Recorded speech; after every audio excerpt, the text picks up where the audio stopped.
कोई खतरा नहीं है, जर्नैलों से पाकिस्तान को कोई खतरा। आम गली का नौजवान, इससे पाकिस्तान को खतरा है। ये पाकिस्तान है या कोई हमारे बच्चों का खिलौना है? इससे पूरे रियासत को खतरा है।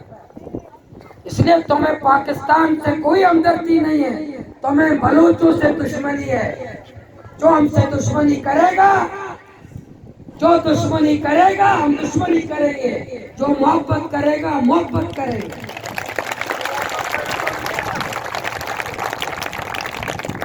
और आखिर में ये भी बताऊं, इस पे भी मुझे इल्जाम लगा कि आपने बलूचिस्तान को पंजाब को फौज का। फिर मैं बताता हूं, बलूचिस्तान में जो पंजाब की फौज है, पाकिस्तान की फौज नहीं है।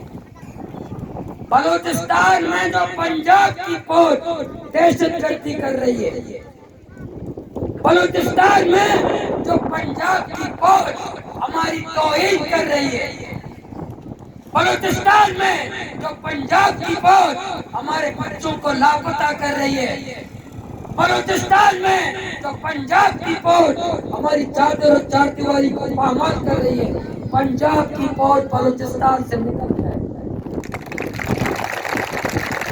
ये पाकिस्तान की फौज नहीं है। अच्छा, अगर पाकिस्तान की फौज है तो ये जितने नौजवान हैं ये पाकिस्तानी नहीं है? पाकिस्तानी है। ये पाकिस्तान में जो लोग मारे गए पाकिस्तानी नहीं है? पाकिस्तानी थे। चेक पोस्टों में तो लोगों की तौहीन करते हुए पाकिस्तानी नहीं है? बुजुर्गों की तुम तौहीन करते हुए पाकिस्तानी नहीं है? हम पाकिस्तानी किसके, इंडिया के? इंशाअल्लाह भाई शुमे तहरीक जारी है। तमाम धमकियां मुश्किलात का बावजूद इंशाअल्लाह मना यकीन है हमारा माशाअल्लाह कामयाब भाई, और कामयाबी ने मरा होगा इंशाअल्लाह। मां कामयाब भाई और कामयाबी ने मरे। नारे तकबीर, नारे तकबीर। लापता अफराद को, लापता अफराद को जज़ाकल्लाह।